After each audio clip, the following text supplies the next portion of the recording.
एक था ना वो रेलू राम पुनिया, तुमने सुनी उनकी कहानी? हिसार के तो थे वो। अभी कल परसों उनकी बेटी और उनके दामाद को अंतरिम जमानत मिल गई है। 25 साल, तुम तो पैदा भी नहीं हुए थे बेटा, तब तो हम भी बहुत मतलब उस टाइम पे तो हम भी पढ़ते लिखते थे, स्कूली एज थी। उनकी बेटी ने अपने परिवार के 8 लोग मार दिए थे। इतनी भयानक कल मैंने उसकी कहानी, मैंने सुना तो था लेकिन कल जब वो हुआ ना कि जमानत मिल गई तब उसको पूरा डिटेल से सुना। इतनी भयानक कहानी। एक लड़की जिसके पिताजी एमएलए थे हिसार में, कहते हैं कल वो बता रहा था कोई उनका जानकार, 102 एकड़ जमीन है सिर्फ हिसार में, और पता नहीं कहाँ कहाँ जमीनें हैं। तुम्हें पता है हिसार के 1 एकड़ की कीमत आज कितनी है? इंटरनेशनल एयरपोर्ट है आज यहाँ अरबों खरबों की संपत्ति है। गुड़गांव में अलग प्रॉपर्टी, दिल्ली में अलग प्रॉपर्टी।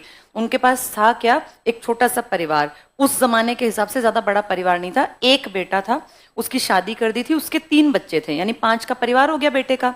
वो खुद रेलू राम पुनिया, उनकी पत्नी, 7 लोग ये हो गए। एक वो लड़की थी जो शादी करके दिल्ली में रह रही थी। किसी का घर में जन्मदिन था 24 तारीख का, 24 अगस्त का। 23 को ही आ गई रात को और बोली कल मैं बिजी रहूंगी, आज ही मना लेते हैं। अगला आदमी बहुत अमीर था जिसके पास बेटा 102 एकड़ जमीन, तो जिसकी हिसार में है उस जमाने की। मरे हुए उनके खानदान को 25 साल हो गए, तो इमेजिन करो तब कितना। ये कहावत थी कि उनकी कोठी को देखने लोग जाते थे, उनकी सीधी गाड़ी बेडरूम में जाती थी। अब ये सुन के भी तुम्हें अजीब लगेगा। फिर मेरे मन में आया कि ऐसे कैसे बेडरूम में घुस गए, वो भी ऊपर। तो मैंने देखा कि उनका क्या, उन्होंने बेटा रैंप बनवाया था। जैसे गांव में मतलब कहीं बहुत बड़ा फार्म हाउस बनाया तो उसमें नीचे पूरी बिल्डिंग बना के एक रैंप ऊपर की तरफ। तो रैंप तो आजकल समझ भाई, रैंप तुम ऊपर चले गए, तो जहां गाड़ी रुकी उसके सामने बेडरूम था। लेकिन 25 साल पहले बेटा जब 2 कमरे डालना मौत थी लोगों को, तब ऐसी कोठी की सीधे गाड़ी कहाँ जाती है, ये फेमस हुआ। कहते हैं लोग घूमने आते, देखते थे भाई कैसी कोठी बनाई है, कितना बड़ा कामकाज, सब कुछ बहुत बढ़िया, भरा पूरा परिवार। बेटी भी अच्छे घर में, बेटी ने जो शादी की थी ना अपनी पसंद से की थी, और वो लड़का उतना अमीर नहीं था। तो अमीर नहीं था तो फिर भी ठीक ठाक था, ऐसा भी नहीं था कि भिखारी था, ठीक ठाक सा था। दिल्ली में उनका भी ठीक ठाक काम था, लेकिन लालच बेटा देखो कैसे इंसान को दुखी करता है। न्यूली मैरिड थी, 1.5 साल का बेटा।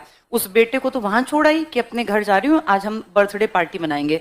पिताजी का तगड़ा काम था, बहुत बड़ी पार्टी उन्होंने दी, दुनिया भर के लोग आए। उस टाइम पे डीजे म्यूजिक टेंट लगवाना बहुत बड़ी अचीवमेंट मानो, तब बेटा घरों में थी नहीं चीजें। सब चले गए, रात तक म्यूजिक बजता रहा। इतनी चालाक महिला थी ये, उस टाइम तो बहुत यंग थी, अब हो गई है 50 के आसपास की। इसने 10 बजे से कहा कि चलो चाय पी लेते हैं, खाना पीना हो गया चाय पी लेते हैं, और चाय बना के उसमें नशे की दवाई मिला दी और सबको जबरदस्ती। कहते हैं 3 की बच्ची, 3 महीने की बच्ची थी जो भतीजी थी, एक भाई की बेटी, उसको भी 3 महीने को तो पानी भी नहीं पिलाते लोग, उसको भी इसने चाय पिला दी कि वो भी बेहोश हो जाए। उनके पास जो बेटा या बेटी जो भी था, और जब 10 मिनट बाद उसको दिखा ना कि सब अपने आप नहीं पी, कितनी चालाक ना, उसके पति ने पी वो चाय, और उन सबको पिला के, एक उसकी किस्मत खराब थी, एक कजन भी आया हुआ था, वो भी उसी दिन वहां रुक गया कि आज यहीं रुक जाता हूँ, इस लड़की का कजन। और रात में जब वो बेहोश हो गए 10 एक मिनट बाद, मतलब 11 बजे के आसपास, जब पूरी तरह ये हो गया कि हाँ बेहोश हो गए, तब हर एक को देखा कि सब सो गए, सो तो क्या गए बेहोश। फिर अपने पति को कहा कि इनको मार दो। वो गोली और पिस्तौल लाए हुए थे, बेटा अमीर लोग पिस्तौल पिस्तौल रखते ही हैं। तो उसने कहा गोली तो 6 ही है और ये हैं 8। तो अपने पति पे मतलब कितनी अजीब बात है, वो लड़की अपने पति पे चिल्ला रही है। कल मैंने पूरी कहानी सुनी उनकी, कहते तुझे अकल नाम की चीज नहीं है, ये 8 थे तो 2-4 गोली और रख के लाता। तो उसने कहा अब क्या करें भाई, अगर 6 को मारेंगे तो 2 बताएंगे कि हम भी थे यहाँ। ये किसी को उस टाइम सीसीटीवी वगैरह नहीं थे बेटा, किसी को क्या पता रात में कौन मार के भाग गया। तो इन्होंने फिर, ये लड़की इतनी ज्यादा अजीबोगरीब दिमाग की लड़की थी, अपने घर में एक रॉड रखी थी बड़ी लोहे की, जैसे कहा रॉड से मार दो सबको। और वो लड़का मना कर रहा है, वो कह रहा नहीं मैं नहीं मारूंगा, कोई क्रिमिनल थोड़ी ना था, ठीक ठाक लड़का था वो, तो कह रहे नहीं मार दे, और नहीं मारेगा तो ये कल फिर बताएंगे सबको कि हमने गड़बड़ की भाई, हमने ऐसे कुछ पिला दिया कि बेहोश हो गए। तो उस लड़के को वो प्रमोट करती रही कि इसको मार दे, और सबसे पहले अपने फादर को उसने मरवा दिया, लोहे की रॉड बेहोश आदमी के सर पे, और बोली 1-2 में कहीं जिंदा रह जाए, 4-5 रॉड मारना ताकि सर फट जाए और जीने का कोई आसार ही ना रहे। बेटा जिसने पाल पोस के बड़ा किया, सोचो हाथ पकड़ के चलना सिखाया, पढ़ाई लिखाई काबिल बनाई, उस बाप को लड़की वहां खड़ी है, उसका पति मार रहा है। उल्टा हो तो समझ में आता है कि पति मार दे भाई, लालची था, कोई लगाव नहीं था। लड़की खुद उसको कह रही है कि मार मार, उसको मारा। फिर अगले कमरे में गए, उसमें उसकी माँ थी। जैसे माँ से लड़कियों का कितना ज्यादा लगाव होता है, ये कहावत है कि माँ ना हो तो मायका भी नहीं होता, कि माँ है तो आपका घर आपका है। उस माँ को उसने मरवा दिया, और बोली अपने पति को कि मेरा भाई जो है ना हट्टा कट्टा तगड़ा है, ये जल्दी नहीं मरेगा, तो इसको सबसे लेट मारेंगे और ज्यादा मारेंगे ताकि ये 100% मर जाए। मतलब अब तुम्हें हंसी आ रही है बेटा, जब मैंने सुना ना मेरे मन में आया कि यार कैसी लड़की थी, इसको अपने बाप से भाई से, ये तो हमारे इंडियन कल्चर में तो ये होता है कि लड़की के अगर हस्बैंड की भी डेथ हो जाती है ना, तो एक कहावत है कि भाई है तो वो विधवा नहीं मानी जाती, कि जब तक भाई या बाप खड़ा है तो लड़की एक सपोर्ट सिस्टम मानती है। वो अपने पति के हाथों अपने पिता को, अपनी माँ को, फिर अपनी भाभी और तीनों बच्चों को मरवा दिया। और वो जो छोटा बच्चा था ना, उसको तो कहते हैं कि पकड़ के उसके पैर और दीवार पे मारा कई बार, कि 3 महीने का बच्चा, मतलब किसी के मन में भी वैसे रास्ते में भिखारी हो ना बेटा, उस पर भी दया आती है कि बेचारा कैसे ठिठुर रहा है, कितनी ठंड है या गर्मी है। उनको मार के फिर लास्ट में अपने भाई के पास गए और भाई को इतना ज्यादा बुरी तरह से मारा कि कोई उसका चांस ना बचे, क्योंकि वो थोड़ा हेल्दी था, हट्टा कट्टा था। सबको मार के, और कैसी वाहियात लड़की थी वो, अपने पति को बोली कि अब हम कहीं फंस जाएं तो तू एक काम कर, मुझे भी ऐसी रॉड मार दे कि मैं बेहोश हो जाऊं, और फिर जो है तू भाग जाए यहाँ से। और उसने ऐसी रॉड मारी कि वो बेहोश हो गई, पता नहीं एक्टिंग कर रही थी या बेहोश हो गई। फिर सुबह जो उनके नौकर चाकर आए, सुबह के टाइम नौकर चाकर आते थे, तो उन्होंने देखा कि सब मरे पड़े हैं, खून ही खून, फर्स्ट फ्लोर सेकंड फ्लोर। फिर एकदम से हा हुल्ला हुआ, पुलिस आई, तो स्टार्टिंग में सबने कहा 9 लोग मार दिए किसी ने, पूरा परिवार खत्म कर दिया। तो किसी विरोधी ने मारा होगा, दिमाग में ये आता है। पॉलिटिक्स में बेटा हमेशा विरोधी मारते हैं, ऐसा 99.9% ये चांस है। और वो लड़की भी वहीं पड़ी थी, तो सबको लगा कि 9 लोग मर गए। यही खबर फैली कि 9 का मर्डर कर गया कोई 9 का। तो जब वो देखा ना उठा के, तो देखा उस लड़की की सांस चल रही है, तो फिर उस लड़की को उठा के ले गए। उस दिन तो बयान नहीं हुए, अगले दिन बोली पता नहीं किसने मुझ पे वार किया, मुझे कुछ नहीं पता, हमने तो चाय पी थी, उसके बाद मुझे नहीं पता क्या हुआ। ऐसे प्रिटेंड किया कि जैसे मैं जानती नहीं हूँ। वो तो बाद में बेटा पुलिस उनके घर पहुंची, हर चीज की तफ्तीश की, खोजबीन की, तब कैमरे नहीं थे, कुछ साधन नहीं था पता करने का। तो ना उस लड़की की एक डायरी मिल गई, उस डायरी में एक लेटर मिला। तो डायरी तो थी नॉर्मल, रोज की कुछ लिखती होगी अपनी। तो उससे पूछा फिर अस्पताल में, लगे ये डायरी आपकी है? बोली हाँ। फिर उन्होंने वो लेटर दिखाया, वो मैच किया, बोला तो लेटर भी आपका है। उसमें लिखा हुआ था मैं अपने माँ बाप से इतनी नफरत करती हूँ कि मैं इनको मारूंगी, ये लिख के वो कभी, और उसने रखा होगा, वो लेटर पकड़ा गया बेटा। उसके बेसिस पर फिर उसके पति को उठाया, उसके पति को पीटा, वो थोड़ा डरपोक था, उसने कबूल कर लिया कि हाँ मैंने मारा है। ये लड़की लास्ट तक भी अड़ी रही कि मैंने नहीं मारा।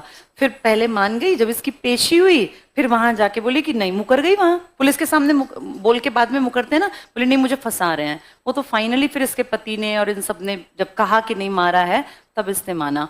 इसको बेटा छोटे कोर्ट में केस गया, फिर बड़े में, इसको फांसी की सजा तय हुई। पिछले कई साल से फांसी नहीं हुई, अब उनको जमानत मिल गई। सोचो इस देश के कानून में कहीं ना कहीं लूप होल है ये, कि सबको पता है, अपने माँ बाप मार दिए, भाई भतीजा सब मार डाले, भाभी, उनके बच्चे, और अब वो कल उनको जमानत मिल गई, पति पत्नी बाहर हैं।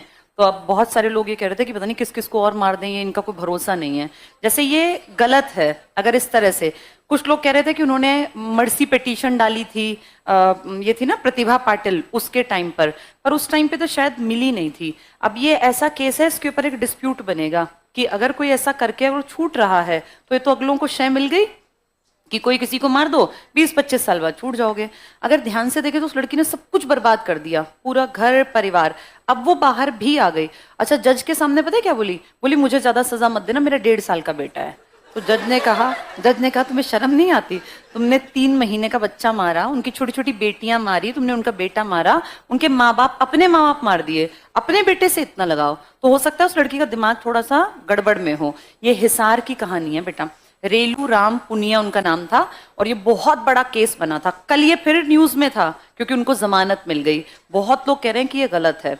जैसे सिस्टम ऐसा नहीं होना चाहिए कि बाकी लोगों को भी लगे कि क्राइम करके क्या ही बिगड़ता है। ये भी तो छूट गए, और ये तो तब छूट गए जब 8 मर्डर किए और प्लानिंग के तहत किए हैं, और ठीक ठाक थी। सिर्फ किस बात पे? क्योंकि प्रॉपर्टी में अपने पति के लिए कह रही थी पिताजी को कि 50 लाख रुपए दे दो, मेरा हस्बैंड जो है फैक्ट्री डाल लेगा। क्योंकि दिखता था कि बाप तो तगड़ा है, पैसे वाला है, भाई भी रिच है, 50 लाख। तो इसके भाई ने कहा कि हम जमीन नहीं बेचेंगे, वैसे थोड़ी बहुत मदद बनती है वो कर देंगे, उतना ही हक बनता है भाई, 2, 4, 5, 10 लाख का। तो बोले नहीं, अपना जो है जमीन बेच के मुझे पैसा दो। तो फिर वो भाई ने मना कर दिया। कोई भी मना ही करेगा, अगर हम भी मना करेंगे, ये क्या तुक है। लेकिन उस बात से चिढ़ गई कि मेरे भाई ने और मेरे पिता ने मेरे पति को बेच के प्रॉपर्टी और पैसा नहीं दिया, और अपने पति को भी मुजरिम बना दिया। बेचारा ठीक ठाक वहां खा रहा था, पी रहा था, इससे ना ही शादी करता तो सुखी रहता। ऐसी लड़की से शादी करके उसका जीवन बर्बाद हो गया, और पूरे परिवार पे भी तो आंच आती है बेटा। जो उसका पति है उसके सोचना उसके घर वालों का क्या हुआ होगा, लोगों ने कितने ताने दिए होंगे। वो तो नॉर्मल सा परिवार था, उनका जीना हराम कर दिया होगा। तो लालच में नहीं पड़ना चाहिए। होगी एमएलए एमपी की बेटी, अपनी जगह हाथ जोड़ लेने चाहिए, ज्यादा अमीर से भी शादी नहीं करनी चाहिए। अपने लेवल के लोग ठीक होते हैं बेटा। 19-20 का अंतर निभता है, इतना अंतर निभता नहीं है। ये हिसार की कहानी कल न्यूज में थी, इसलिए बता दी।